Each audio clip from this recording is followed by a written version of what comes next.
Hi guys, and welcome back to Dudley Central. This is the New Year's update, and I just want to start this video by wishing you all a happy new year and wishing you the best for 2021, which I'm sure will be a better year than the previous year of 2020.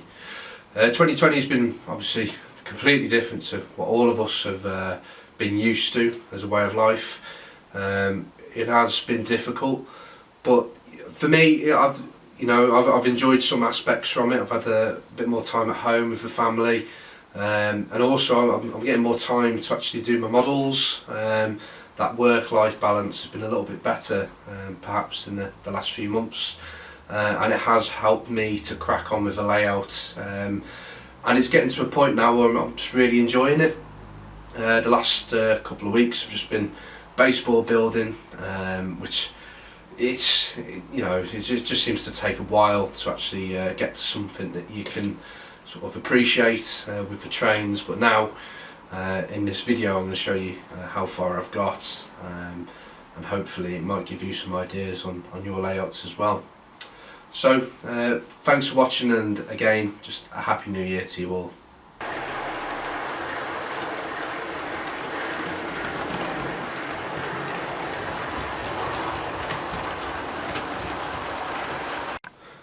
Okay, so what I'm going to do, I'm going to start with the tidier area of the layout, and it is the new area as well, and I will apologise in advance, but the other side is quite messy, so the next couple of weeks ahead of me are just going to be tidying, to be honest, tidying up and trying to figure out areas like the Fiddle Yard. But it was nice to put this scene in front of you together, because it's been in my head for a while. It is of course the station area. So in my previous update, obviously I got to the corner where that Class 08 is in the top right, and that was going to be where the parcels depot is going to be. That is obviously staying the same, but now I just wanted to have a look at the station and see how this area will evolve. Excuse me. And I'm quite happy with how it's looking. So the plan for the station, as you can see, I've got a HST actually in there now. The platforms will approximately start where this final Mark III is. I may try and budge that up over to the other end, but as you can see over that side, if I can zoom in, so I've got a double slip just in front of the front power car. So the plan is that the mail rakes will take a is it a left turn? I don't know what the technical term is in railways, but it will bear left towards that Class 08. It will drop the parcels vans into a little passing loop. The Class 08 will pick it up and it will take it over into the parcels area in that corner, and that will also link in with the terminating platform where the Class 150 is currently sitting. So my thoughts are I may move that double slip up ever so slightly, just to accommodate the extra length of HST, which will be here. So my layout will be primarily having 5-car HSTs, which was the Challenger sets that Virgin introduced in the back end of the 90s, early 2000s, just before the Voyagers came on board.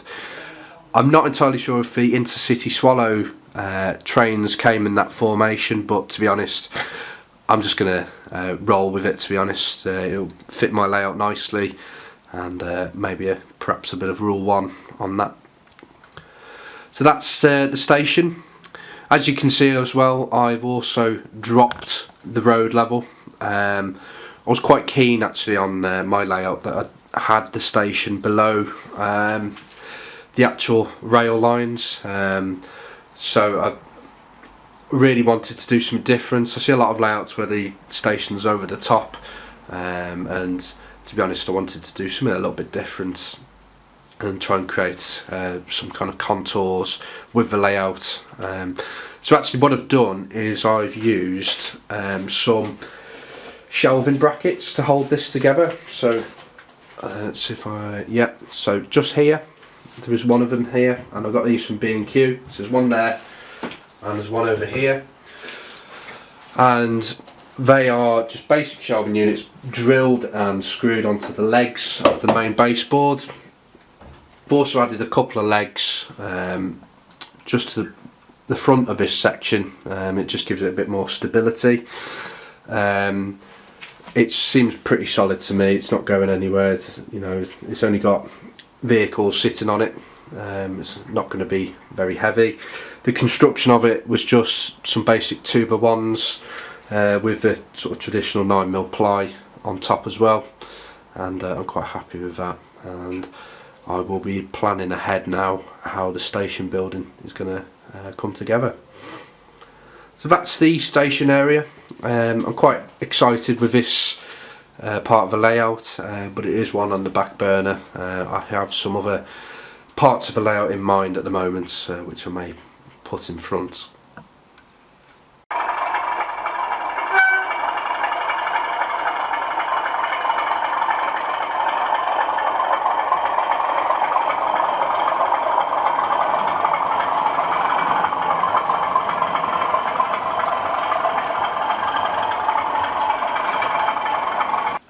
So this is the other section I'm quite happy with. It is the viaduct section, which is pretty obvious. But what I've had to do here is I've wanted to create a hinge section so that this can just lift up. Just makes access into the garage a bit easier. And it was a little bit challenging. What I had to do, I added my hinges there. What I've read online is it's quite important to have those hinges raised above the track level. So all I've done now is I've just got some scraps of 2x1, drilled these onto the board, and the screws which go into those hinges, they actually penetrate straight through to the formwork underneath the ply as well. So it's nice and solid. And the other thing I've done with it, I've got some, just step in front of the camera, I've just got some 2x1 underneath. There's a little bit of a lip on that side, and the other side, pan you round. So as you can, you'll actually be able to see it on this side. So what I've got there is I've got some 9mm ply and some 2x1, which comes out a little bit further actually on this side for the hinge section to land on. As you can see as well, it's not a mistake. There is a bit of a gap here between the 2x1 and the 9mm ply. That is intentional. So I've got a 2x1 on the inside of here, and it's kind of flush with this edge. The reason I've done that is when you lift this section, you need the clearance or it'll hit this board as it comes up. So that's the reason I've gone with that arrangement, and it seems to work really well. I won't lift it now just because I've kind of got my loop of track just landing on it at the moment, and I'll have to take it off for it to work. But yeah, this is how it's coming together. The viaduct is the Metcalfe Red Brick Viaduct. I've had a few people ask me if it's just totally out of card. It is. It seems a really good kit actually. It doesn't seem to have any problems with the trains running over it. I'll just step in front again. Very well made. I'll be honest, when it was standing alone, it was a little bit wobbly on these edges. I think they could do with a bit more support, but now with my layout, with how it's wedged between the two boards, it seems absolutely rock solid. I haven't quite finished it yet. I've still got some edging stones to go around it, and I've got some ideas for detailing as well. So I've got some ideas like pattress plates and tie bars, which I want to add on, and perhaps some foliage as well, and graffiti. The area beneath it, so I think I said in my previous video that I was going to base this on Parkhead Viaduct, which is near Dudley. I find this a fascinating viaduct actually. I'll put a picture up now. It's got a lock actually in one of the archways. I have done a canal lock before and I really enjoyed it, and with this layout set in the West Midlands, it needs a canal to really set the scene. So what I'm going to have is a canal lock in perhaps this one or that one, and then the adjacent viaduct, it's going to have the I don't know what the correct term is with canals, but you get like a flow of water which comes round the side, which stops the pressure building up behind the lock gates, and that will be a bit more of a fast flowing water feature, and that'll be interesting to model with the products out there at the moment. So in my head I'm going to have the canal lock here, and I'm going to have that kind of overflow coming through the second middle section. For the arches either side, near Parkhead, there does seem to be a bit of like an industrial area just to the right next to the viaduct. I'm not entirely sure what they do. It seems like they've got a few vans and construction plants all parked up, so that might make like quite an interesting little diorama, I guess, over here. Over this side I haven't quite decided, so I'm going to have a good think about that.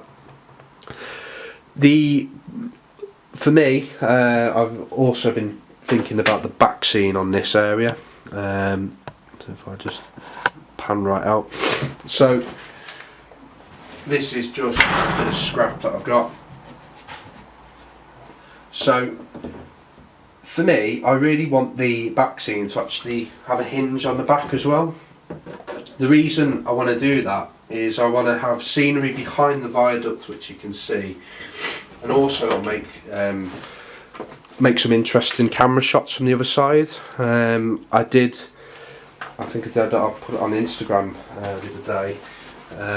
I took a video from the outside, and it followed a train going right the way down the main line, and I thought that was a really interesting shot. And actually, if I put a back scene which is fixed on this area, I'll lose that camera angle, which I quite liked. So what I'm convinced I'm going to do a little hinged back scene on here, which I can drop when I want to. Obviously that means any sort of scenery that I build can't be attached directly to it, or I will lose it. So yeah, that's the viaduct section. And so this one's probably taken the longest out of every baseboard, just because I've had to have a baseboard here and there and here as well, and to build all the separate bits of timber and make sure that the levels are correct for the viaduct. That has taken time. I did mock it up in SketchUp as well, just so I could make sure everything worked, but I'm quite happy with how that's looking now.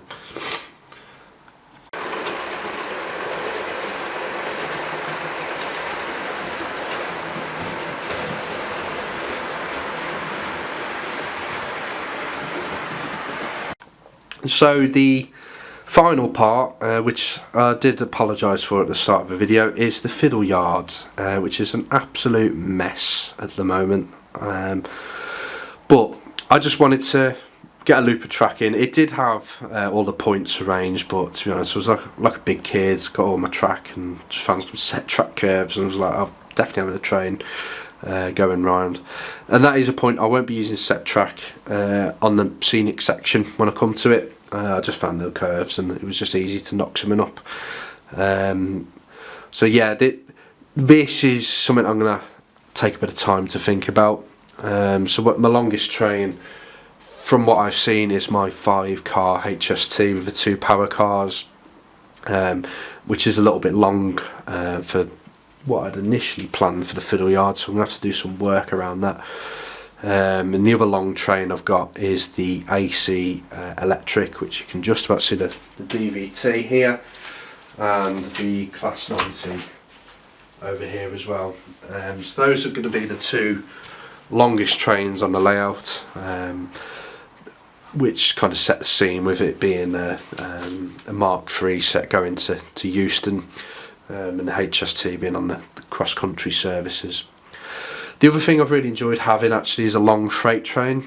So the initial freight trains I've got plans, so I've got a load haul 37 at the head of a PFA rake, which I showed you last time, and then my other rake which I've started to put together is this Heljan Class 58, which is going to pull a short steel train, possibly to something like Wolverhampton Steel Terminal or Round Oak. So I've got plenty of good running potential. Obviously I've got the regional railways Mark II set as well, which used to run through Wolverhampton and through to Birmingham New Street, and that was the North Wales set. I do love a 37, and that's been great to have on the layout. And then I've just got the usual 150s then. So yeah, this is how it's looking at the moment. And it's great to just have some trains running.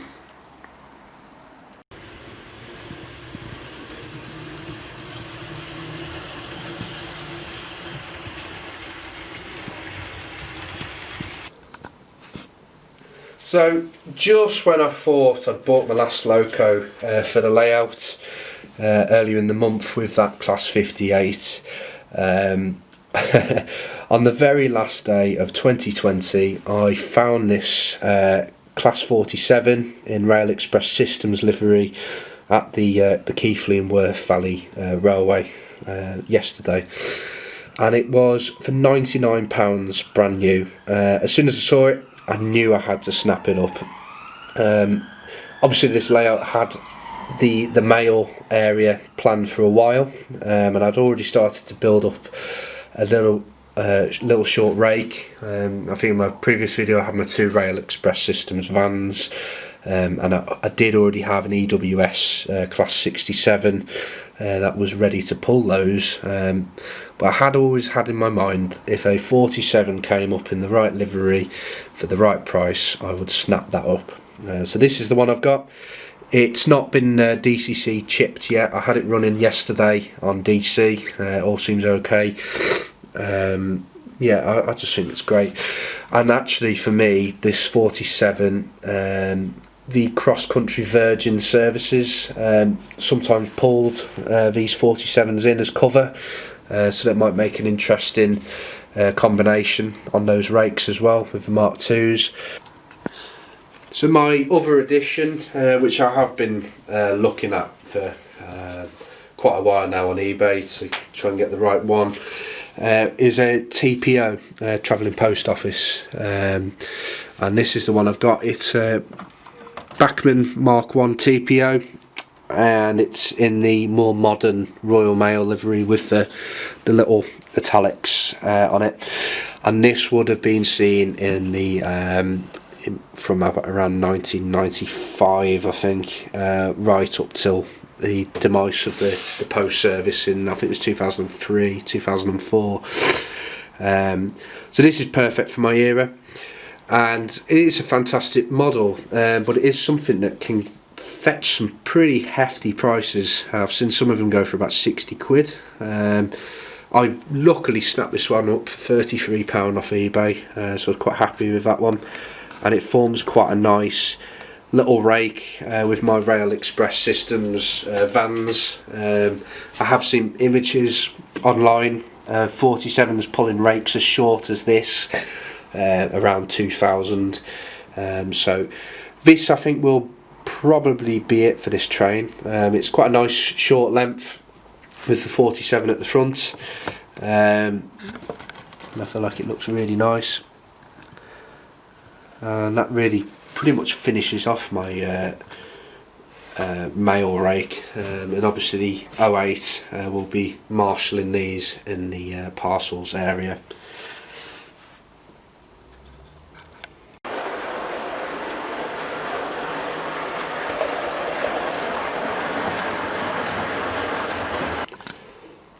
So that's it from me. it's been quite a lot of work to get the layout to this point. It is quite messy, as I've said, but I'm really happy with it. I'm going to take maybe a couple of days just to enjoy it for what it is, just get some trains shooting round, get some videos and what have you, and just really enjoy the layout for what it is. And then I will crack on with setting some stuff out. So on my mind, I'm going to start looking at the double slip junction at the head of this HST right here, and try and work out where all the point work's going to fit. I think I've got most of the point work actually for the layout that I need. So it's just a case of positioning these and drilling holes for the motors, and then perhaps look at the viaduct as well and get that completed. I will probably put a video out actually on what I'm going to do to the viaduct, just to give you some ideas on how to detail that Metcalfe viaduct. But yeah, so that's it from me. Thanks for watching and listening to me ramble on, and once again, just Happy New Year, and just try and stay safe, and keep your eye out for the next video. Bye for now.